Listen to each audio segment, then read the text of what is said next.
How's it going, everybody? It's C-RadTV back here with another video. So, of course, it's time for another Detroit Lions 2020 NFL Draft Preview.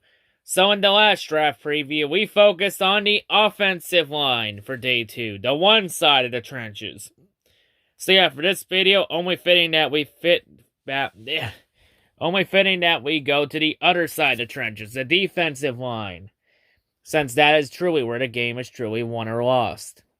So we're going to be looking at the top Day 2 defensive line prospects, so defensive ends and defensive tackles in rounds 2 and 3.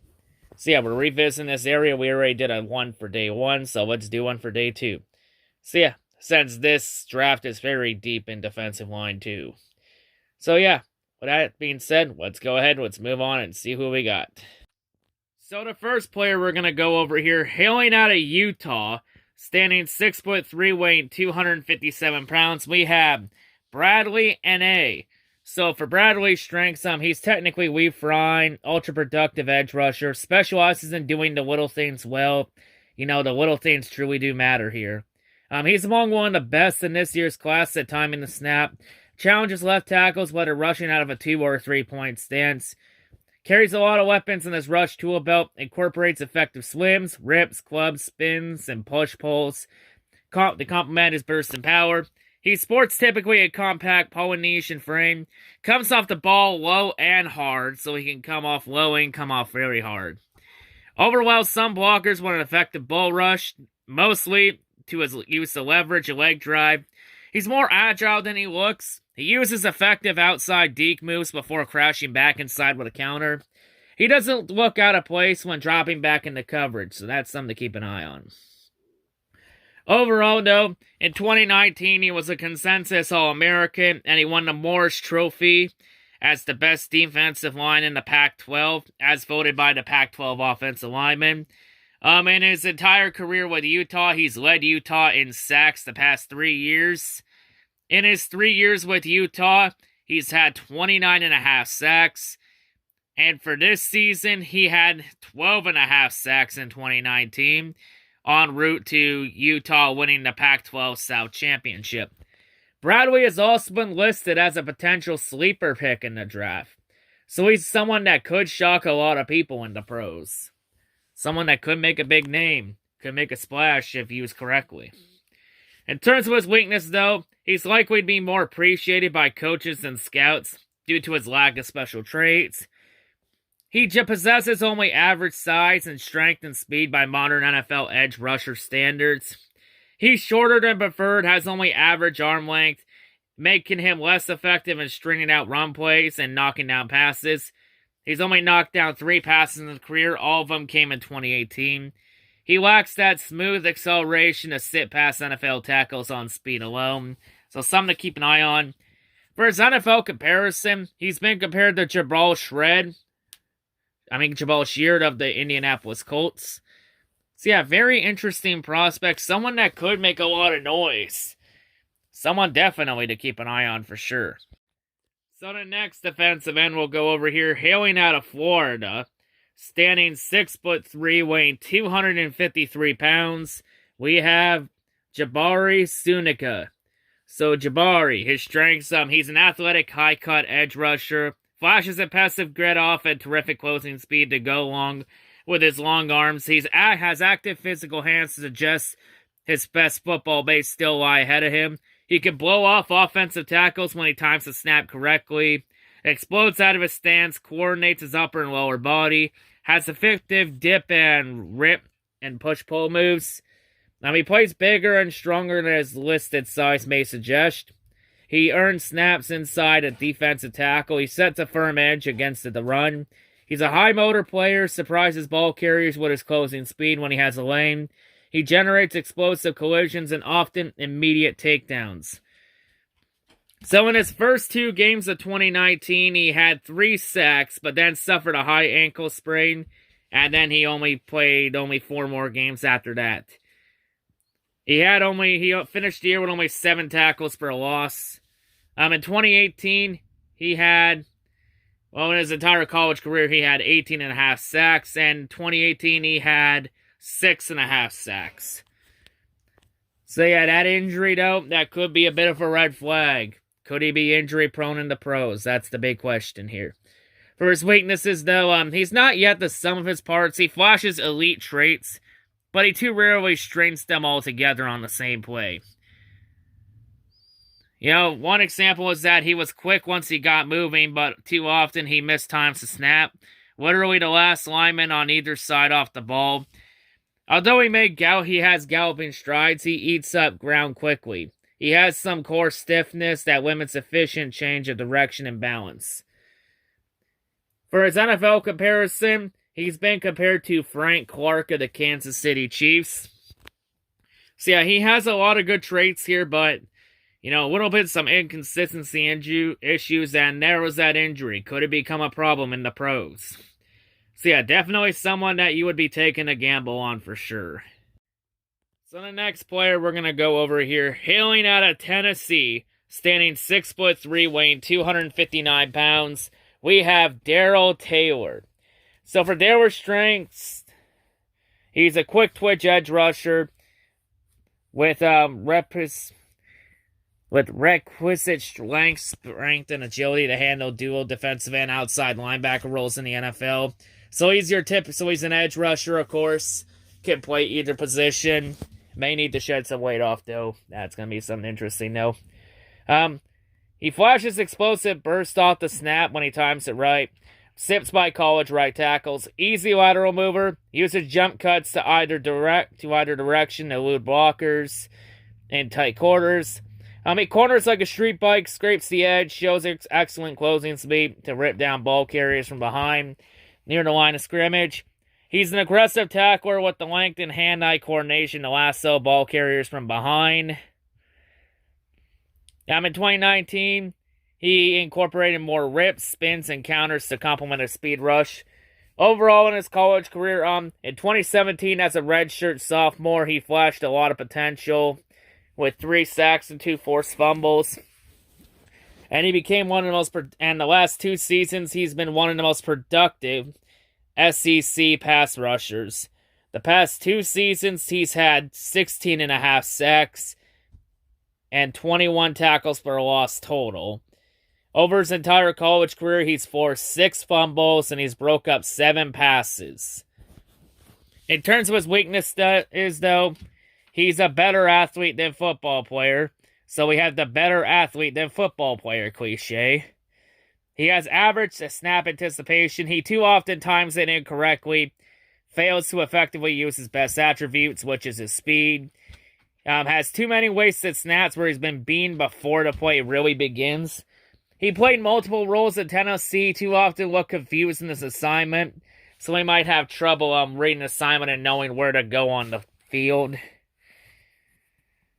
He reacts slowly rather than trusting his keys and attacking. He has tentative play, is only calibrated by his tweener frame. He lacks the sand in his pants to hold up effectively in run support, so he's more of a pass rusher than a run stuffer. In terms of his NFL comparison, he's been compared to D. Ford of the San Francisco 49ers. Now, very interesting prospect. He could play out linebacker too. He might need to shed some weight off, though, for that to happen, though. But someone definitely we should keep an eye on. And the final defensive end we'll go over before we move on to the defensive tackles. We have hailing out of Boise State, standing 6'3", weighing 265 pounds. We have Curtis Weaver. So Curtis, for his strengths, he's an explosive athlete with the ability to beat offensive tackles with speed and bend around the edge. He has counter move to his speed rush. It's like a spin move, very effective. Does a good job of keeping his eyes on the QB when rushes off the passer. Doesn't lose track of where he is on the field. Eliminates escape lanes. Once he gets his hand on the quarterback, the play's over. Great finisher. Has high motor and doesn't get frustrated when he's getting chipped or double teamed. Overall in his college career, he holds the Mountain West record for career sacks, with 34 total career sacks in 3 seasons at Boise State, which spanned a total of 40 games. In 2019, he had 52 tackles, 13.5 sacks, 19.5 tackles for a loss, and an interception, with 14 games this year. In terms of his weaknesses, though, he's a willing run defender, too often leads with his shoulder instead of his hands, allows him to be blocked on plays when he shouldn't. He's occasionally undisciplined and trying to pin his ears back to rush the passer. Leaves him susceptible to run plays on the tackles outside. Explosive athlete, played against lower competition, though. That is going to be a question mark. Because Mountain West ain't nothing like the NFL. He has experience in coverage. He's not the most fluid player in that department, though. And he has been listed as a player that could be disappointing. So he's one of those big boom or bust picks. For his NFL comparison, he's also been compared to D Ford, the San Francisco 49ers. So definitely somebody that's really high risk taking. I mean, if you can utilize him correctly and he lives up to his potential, the high risk could be a high reward. It's definitely a gamble to take him for sure. So the first defensive tackle we're going to go over here, hailing out of Oklahoma, standing 6'2", weighing in at 304 pounds, we have Neville Gallimore. So Neville, he's your prototype explosion defensive tackle. So he's very explosive off the line. For his strengths, he's more incapable of playing at a higher weight class. He weighed nearly 330 pounds when he played nose tackle at one point, but he dropped some weight down. He's able to work up and down the line without missing a beat. He's capable of matching up against double teams, eats them up. He's active, has angry hands, never gives blockers room to breathe. His balance is rare for a big man. He has special straight line mover. Can run down plays from behind. He's tough and willing to scrap, and that's really good because we need some dogs in here. He dislodges lighter blockers with the natural pop in his hands. He's a pocket collapser that can send offensive tackles into their quarterback's lap. He can win a variety of moves such as rips, slims, spins, you name it. Hustles to get back into the play, redirects, run, plays at a high level. So overall, though, he originally grew up in Ottawa. He was on the radar as a recruit. Neville became the first Canadian to be selected for the U.S. Army All-America Bowl. And he is bull strong. It's been reports that he had an off-season bench press of 500 pounds. And he had a squat of 800 pounds. So he's very strong. He's one of the most gifted pure athletes at defensive tackle. In that defensive tackle position the last decade. He's even been given the nickname Big Canada. So in his career at Oklahoma, Neville had 148 tackles, 18 tackles for a loss, 9 sacks, and 5 forced fumbles. As a senior, he made the first team All-Big 12 squad. So definitely really has a lot of good attributes too. For his weaknesses though, he fails to maximize his arm length when rushing the passer. Doesn't put counters together fluently yet. Can improve his hand placement. He's got to learn to finish tackles while still engaged with blockers. He has a high floor with no glaring limitations, although the opportunity for refinement exists for him to unlock his full potential. For his NFL comparison, he's been compared to Quinnen Williams of the New York Jets. And Quinnen was one of the top defensive line prospects in the draft last year. So yeah, definitely has a lot of potential. A very gifted defensive tackle. Very rare you see someone with the kind of attributes he has. Someone definitely the Lions should keep an eye on. For sure. The next player we're going to go over here, hailing out of TCU, standing 6'4", weighing in at 305 pounds, we have Ross Blacklock. So Ross, for his strengths, he brings a strong all-around skill set with the size, length, and movement traits to be a disruptive 3-down defensive tackle. Has quality short area bursts, lateral agility, flexibility to redirect, counter and offensive lineman's initial set. Also packs a punch on impact, heavy hands and explosive bull rush. Understands how to rush half a man, makes himself smaller to get through gaps. Creates disruption even if he doesn't get home. Against the run, he's difficult to block one-on-one. Shows the ability to control blockers or penetrate by going through or around them to create negative plays. Motor usually runs hot, makes plenty of plays on effort. He redshirted his first year at TCU. but he impressed quickly once on the field. In his first year in 2017, he earned co-defensive freshman of the year honors in the Big 12. In that year, he had 27 tackles, 6.5 tackles for a loss, and 2 sacks in 14 total games. In 2018, he tore his Achilles in the preseason, causing him to miss the entire year. So that injury could be a bit of a red flag. Could that be an issue?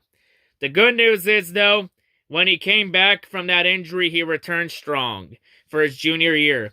In his junior year this year, he had 40 tackles, 9 tackles for a loss, and 3.5 sacks before he decided to clear for the draft this year. So the injury looked like it did derail him, but that could be concerning going down the road. For his weaknesses, though, he remains a liability at times against the run because he struggles against double teams. He doesn't always recognize them coming. He isn't great at readying himself for contact. He tries to fight the blocks and gets washed out rather than taking a wide stance and anchoring down. He appears better at dishing out power than absorbing it, so he can dish it, but it looks like he can't take it. So overall, he could improve his awareness, which would make his physical traits that much more of a weapon. And of course, like I mentioned, the Achilles injury in 2018, that will make his durability a concern, and that is going to raise red flags. It's just going to be a continuing injury in the pros. For his NFL comparison, he's been compared to Sheldon Richardson of the Cleveland Browns. So definitely it's a gamble taking him. But, maybe if you're willing to take a gamble, he could pay off. But the key here is that he's going to have to stay healthy for him to be effective for sure.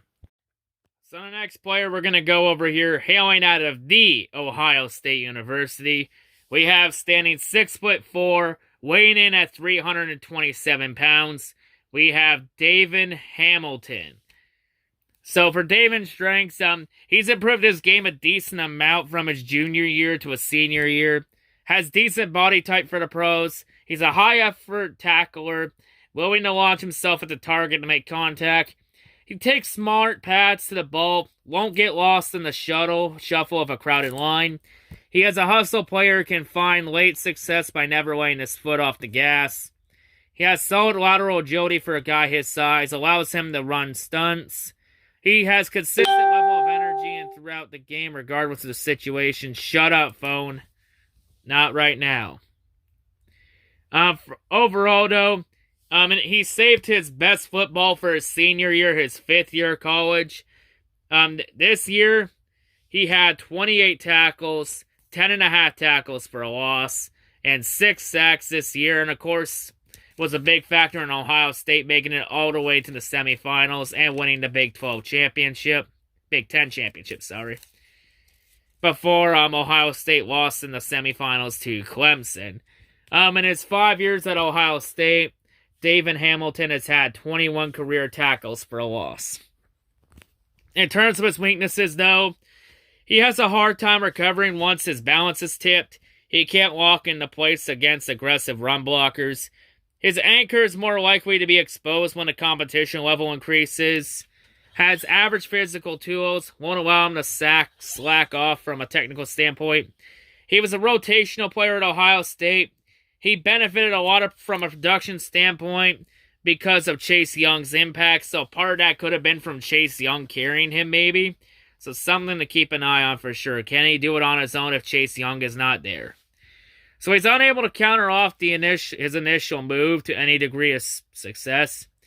He's a Tier 3 tech without the versatility to slide around the line. For his NFL comparison, he's been compared to David Godchaux of the Miami Dolphins. So he has a lot of good traits here. Could be someone we should keep an eye on for sure, especially if he falls in the 3rd or even the 4th round. Someone definitely to keep an eye on. So the next player we have here, hailing out of Texas A&M, standing 6'3", weighing 304 pounds, we have Justin Burke. Buke. There we go. So for his strengths, he's broad-shouldered, has a strong, thick base. He boasts an intriguing combination of first-step quickness and power. He's a natural penetrator, can slip through gaps to wreak havoc behind the line of scrimmage, so he knows how to penetrate them holes. He springs off the snap quicker than some offensive linemen who know the snap count. He twists his frame to get skinny, locates the ball kick quickly. He's every bit as powerful as the frame suggests.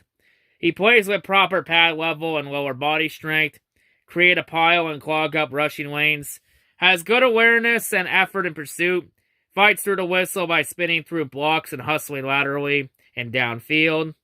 He's an effective drag down tackler, arrives with a thud. There we go. Has good hand-eye coordination, hand strength to rip the ball free. In 3 seasons at Texas A&M, he did force 5 fumbles. Overall, though, he was a 4-star recruit. He redshirted in 2016.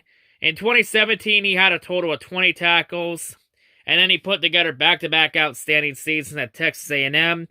His sophomore year, he included a sack against Clemson, along with a tackle for a loss and a forced fumble against Alabama.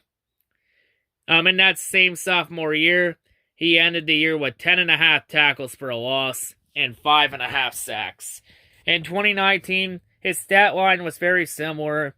In 2019, he had 11.5 tackles for a loss, 5.5 sacks, and he also had a number of big plays, which included an interception against Arkansas.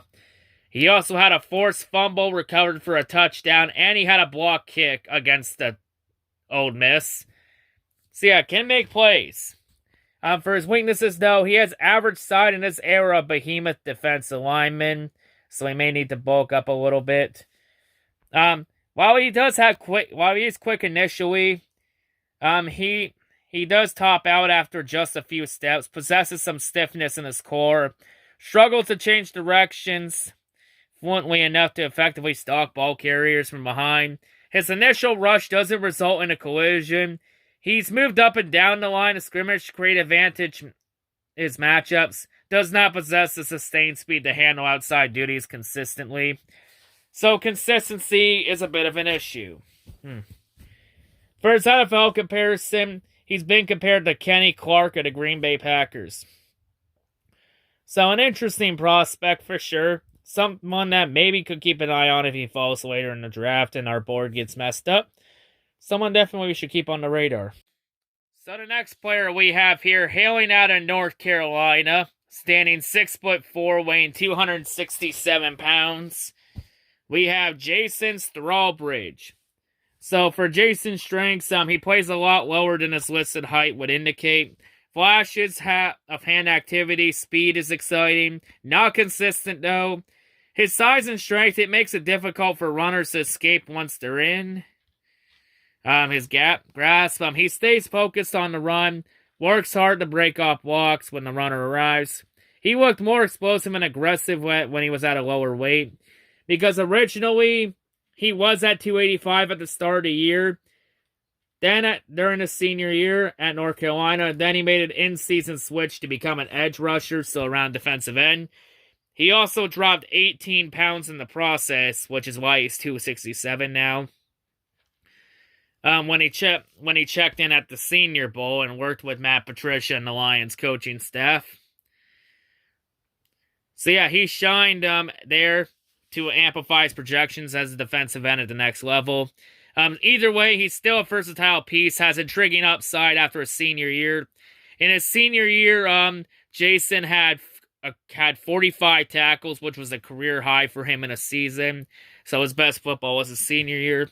So yeah, senior year had 45 tackles, 6.5 tackles for a loss, and 3 sacks. For his weaknesses, though, he has some tweener traits there. Unlikely to make any major adjustments to his frame as a pro. He's too small to put up a fight when targeted by double teams. His play speed fluctuates from snap to snap. He lacks control with his block shedding attempts. He tries to bludgeon blockers with his hands instead of being precise. He does lose a lot of stamina and energy later on in games, so conditioning and cardio is going to be a massive issue. That's something that's definitely going to be improved on. I'm trying to get him in better shape to be better and be a lot better in those situations for sure. He's average at best in his pursuit situations. Has great motor, but has to consistently show first step burst and bend off the edge. His sawed-off arms get him into a ton of trouble when he takes on longer blockers. For his NFL comparison, he's been compared to Contavious 3 of the San Francisco 49ers. So yeah, he has some interesting upside, a lot of upside. And I think for sure, since Matt Patricia and the Lions coaching staff worked with him in the Senior Bowl, he could be someone definitely the Lions are going to for sure have on their board and might take. Someone that could be worked on more with Matt Patricia and the entire coaching staff. Someone definitely that's going to be on the board for sure. We'll see what happens.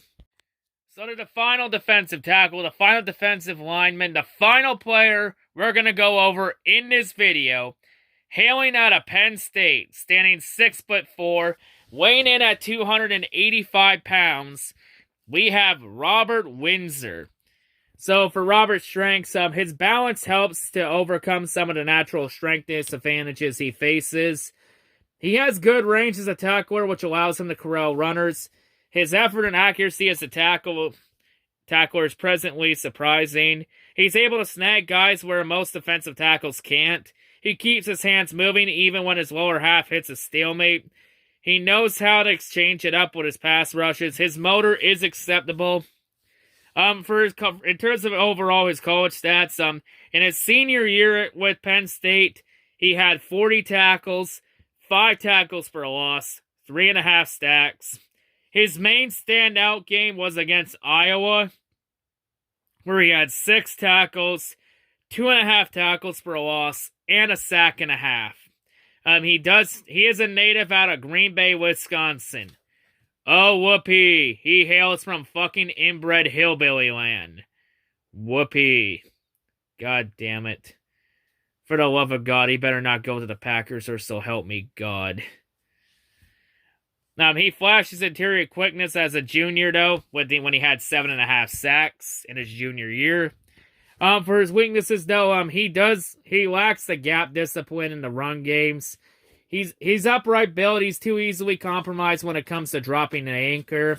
He can't maintain angles or redirect the play effectively. He doesn't have the frame to bulk up and needs to be more stout. He's a penetration-based defensive tackle that can't jar many interior offensive linemen with his power. His hand usage is underdeveloped. He's late to disengage from blocks when the ball is coming by. He's not slick enough to slide his way through gaps or escape laterally around blocks. His athleticism isn't up to snuff for a smaller defensive tackle prospect. For his NFL comparison, he's been compared to R.J. McIntosh of the New York Giants. So, yeah, but he has been listed as a potential sleeper pick in the draft, so someone that could shock a lot of people. There's a lot here. It would be a gamble, but if it pays off, it could be a very high reward for him in the end. So yeah, anyway, that's going to wrap it up here for this NFL draft preview as we now look on the defensive side of the line.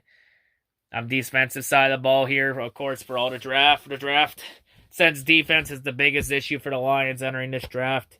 They're doing a decent job so far with what they have in free agency, though, but they could still use a lot more here in the draft, for sure. An update, though, on the draft, though. The draft is still going to be on the same day. They're saying the draft is going to take place at NFL Studios, where they're going to announce the picks there. So the draft will not be in Las Vegas. It'll be at their headquarters. And they will have cameras on all the NFL teams' training facilities. So I imagine they're going to open the facilities up just for the draft and have everyone there inside the war room.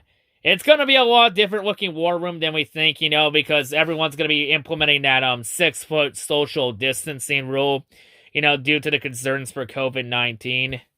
So yeah, they're saying the draft is going to look like something we haven't really seen before. So it's going to be very interesting to see how they pull this off here.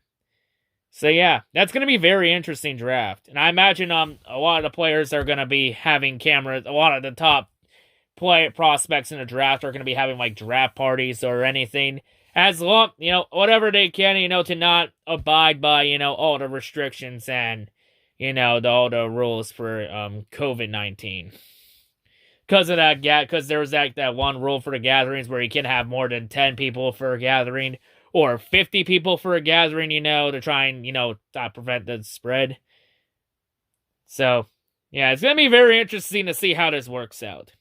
Going to be very interesting. But yeah, anyway, we are going to revisit the defensive line along with the offensive line for day 3. So you got that to look forward to in the coming weeks. I'm going to keep it at 3 draft previews a week. In April, I might go to 4 draft previews a week in April, but we'll have to see what I want to do there. But yeah, anyway, that's all I got to say for this video. Of course, if you enjoyed it, make sure to smash the like button. And if you're brand new to the channel, please subscribe for more of this content. I've been C-Rad from C-RadTV. Hope everyone's a great day, and yeah, peace out.